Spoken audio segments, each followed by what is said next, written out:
Bharatiya Janata party ने एक जनपद एक मेडिकल कॉलेज की बात कही थी, हमने इस वायदे को ही पूरा किया। हमने कहा था कि गरीबों के साथ, प्रदेश के नागरिकों के साथ कोई भेद नहीं होगा। मैं चंदौली के आप सभी भाइयों बहनों से पूछना चाहता हूं, क्या 2017 के पहले आपको बिजली मिलती थी? आज तो मिलती होगी ना? आ रही है? दोनों हाथ उठा करके बोलने में कोई संकोच नहीं है। मिल रही है तो बोलिए, नहीं मिल रही तो भी बोलिए। बिजली मिल रही है, संतुष्ट हैं? आज तो बिजली की कोई जाति और मजहब नहीं है ना। देखो, सपा बसपा की सरकार में तो चेहरा देख करके बिजली मिलती थी। मुहर्रम और ईद है तो बिजली आएगी और होली और दीपावली को गायब हो जाएगी, यही होता था ना। आज तो ऐसा नहीं है ना। कोरोना कालखंड में आपने देखा होगा, प्रधानमंत्री मोदी जी के नेतृत्व में फ्री में वैक्सीन, फ्री में टेस्ट, फ्री में उपचार। कितने लोगों ने कोरोना का वैक्सीन ले लिया है? वैक्सीन का पैसा तो नहीं लगा, किसी ने मांगा तो नहीं। भाइयों बहनों, फ्री में वैक्सीन, सबको वैक्सीन। अगर समाजवादी पार्टी की सरकार होती, ये पूरा वैक्सीन बाजार में बिक जाता, किसी भी जरूरतमंद और किसी गरीब को नहीं मिलता। कोरोना कालखंड में आपको फ्री में राशन मिला है कि नहीं मिला है? महीने में 2 बार दाल, तेल, नमक भी है कि नहीं है? और ब्लैक तो नहीं हो जा रहा है? याद करिए, सपा बसपा की सरकार होती, गरीबों को ये राशन भी नहीं मिल पाता। तमाम खाद्यान्न घोटाला उन्हीं के समय होता था। भाइयों बहनों, अभी तो ये शुरुआत है। हमने तो एक चीज और तय की है, और वह तय किया है 10 मार्च को जब सरकार बनेगी ना, उज्ज्वला योजना के हर लाभार्थी को होली और दीपावली में फ्री में रसोई गैस का सिलेंडर भी उपलब्ध करवाएंगे। कॉलेज जाने वाली हर बेटी को जो मेधावी होगी उसे फ्री में स्कूटी भी उपलब्ध करवाएंगे। गरीब कन्याओं की शादी के लिए 2017 में हम लोगों ने मुख्यमंत्री सामूहिक विवाह योजना चलाई थी। कन्यादान में अनुदान की राशि हमने 35,000 तय की थी, जिसको बढ़ा करके 51,000 किया गया। और आज मैं आपको कहने के लिए आया हूं कि इसके अंदर बेटी की शादी का अनुदान रुपया करेंगे 1 लाख।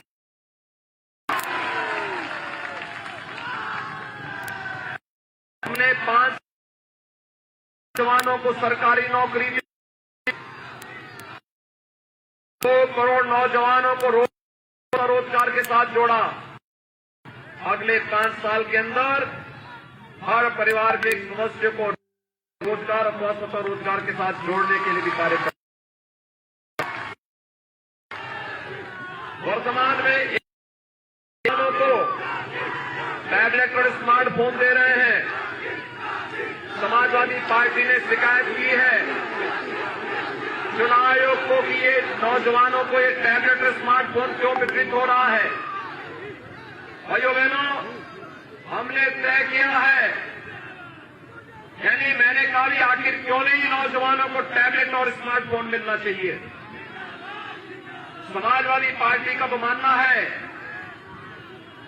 कि विकास केवल सिपाही खानदान का होना चाहिए, बाकी किसी का नहीं होना चाहिए।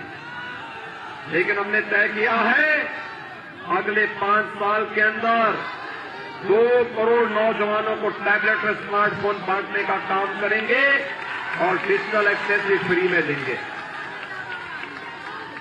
भाइयों बहनों, भारतीय जनता पार्टी जो कहती है वो करके दिखाती है। याद करिए, सपा की सरकार में केवल एक महोत्सव होता था, वो महोत्सव था सिपाही महोत्सव। सिपाही महोत्सव में न राग था, न रंग था, न भाव थी, न भाषा था। आयोजकों को भी पता नहीं था कि क्या हो रहा है। और हम लोग भाइयों बहनों आज प्रदेश को, प्रदेश की पहचान दिला रहे हैं। बाबा कीनाराम के जन्मस्थली की, उनके मठ को, उनकी साधना स्थली को सुंदरीकरण का कार्य हम लोगों ने किया है। भारतीय जनता पार्टी की डबल इंजन सरकार ने किया है।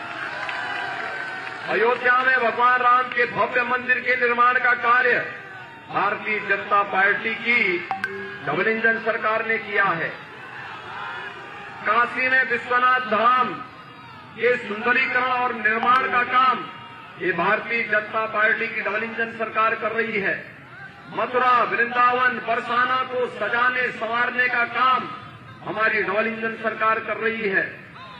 सदगुरु संत रविदास जी महाराज की पावन जन्मस्थली सीर गोवर्धन के सुंदरीकरण का कार्य ये भारतीय जनता पार्टी की डबल इंजन सरकार कर रही है।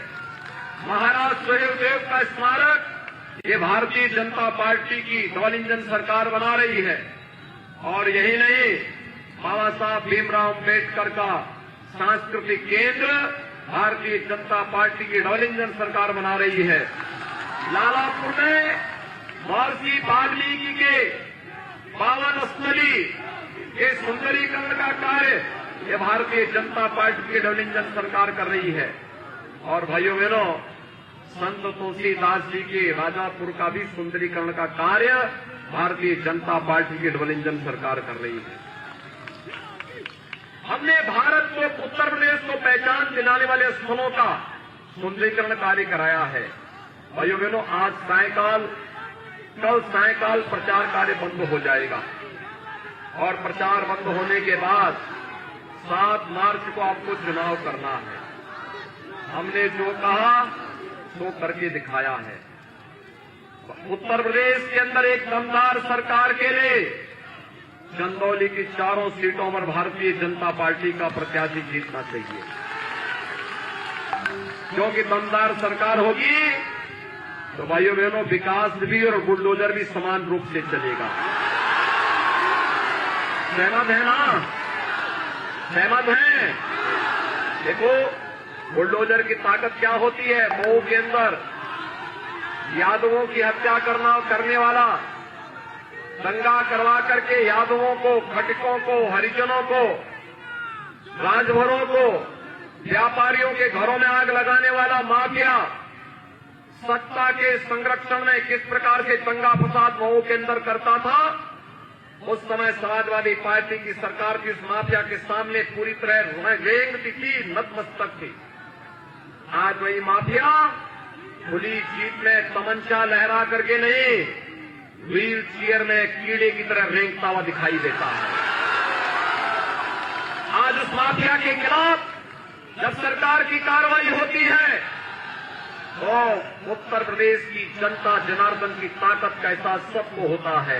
और मैं आपसे ये कहने के लिए आया हूं, दमदार सरकार थी तो उस माफिया को सही सबक सिखाने का काम भी सरकार ने किया है कि तुम दंगाई हो, निर्दोष लोगों की हत्या करते थे, जमीनों पर कब्जा करते थे, गुंडा टैक्स वसूली करते थे, तुम्हारे साथ तो यही व्यवहार होना चाहिए। उसको जेल के अंदर ठूंसने का काम भी डबल इंजन सरकार ने किया है।